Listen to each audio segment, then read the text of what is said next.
A lot of times buyers don't realize that they can be pre-approved for many different programs. Yeah. And depending on the situation, that might be something where even we bring in the realtor to say, hey, right now they're pre-approved for $400,000 with this program, but we also have this option. However, here's our constraint. Like maybe they need a closing cost credit. So we can keep that in our back pocket for the right property. Yeah. We know they can get to that price as long as we incorporate this one piece. Yep. And sometimes, you might be like, hey, Ryan, this is property. It's been sitting for 60 days. I can probably get a credit. Can we make the numbers work? Yep. And I think that dialogue is missed so often that it doesn't put buyers in always the best position because they don't know what options they have.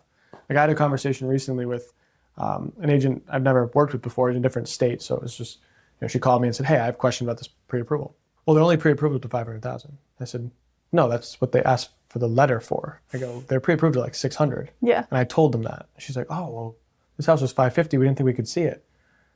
I said, well, that's why this dialogue's important. So I'm glad you made the phone call. But there's so many times where we have that conversation, even for 5 minutes.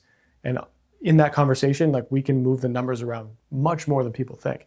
Even if I pre-approve someone for $500,000 maximum, it's never really a hard maximum. Mm-hmm. Maybe we could buy the rate down and get them up $10,000. Maybe we could pay off a credit card, get them up $10,000. Yeah. There's always at least 5% fluctuation usually in a pre-approval. Like 500 usually means we can get to 525 somehow. Not every time. Yeah. But most of the time. If they pay off a credit or a debt, as you mentioned, is there a specific time frame that they then can utilize that money to get a higher pre-approval? Like if they paid off a debt, are they able to make a offer on a property that's $10,000 more the next weekend when they go shopping for houses? Yeah, it's a good question. It can be immediate. And I mean, a lot of times what I'll recommend is that we have them paid off at closing.